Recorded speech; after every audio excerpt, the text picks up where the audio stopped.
The Valley of Fear by Sir Arthur Conan Doyle. Narrated by Peter Silverleaf. Part 2. The Scourers. Chapter 1. The Man. It was the 4th of February in the year 1875.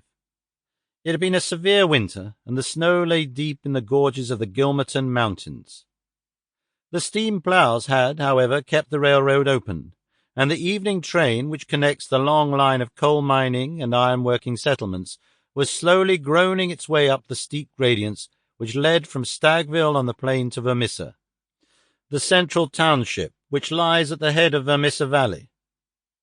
From this point the track sweeps downward to Barton's Crossing, Helmdale, and the purely agricultural county of Merton. It was a single-track railroad, but at every siding, and there were numerous, long lines of trucks piled with coal and iron ore told of the hidden wealth which had brought a rude population and a bustling life to this most desolate corner of the United States of America. For desolate it was. Little could the first pioneer who had traversed it have ever imagined that the fairest prairies and the most lush water pastures were valueless compared to this gloomy land of black crag and tangled forest. Above the dark and often scarcely penetrable woods upon their flanks, the high, bare crowns of the mountains, white snow and jagged rock, towered upon each flank, leaving a long, winding, tortuous valley in the centre. Up this the little train was slowly crawling.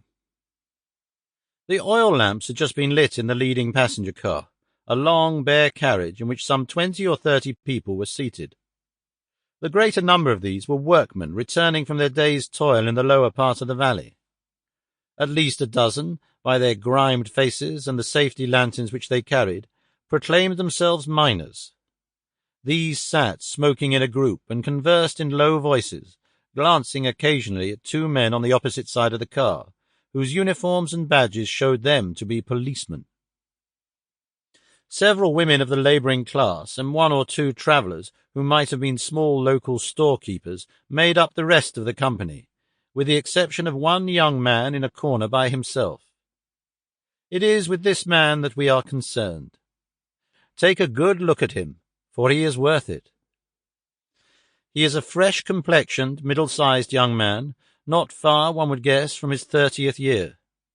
He has large, shrewd, humorous grey eyes which twinkle inquiringly.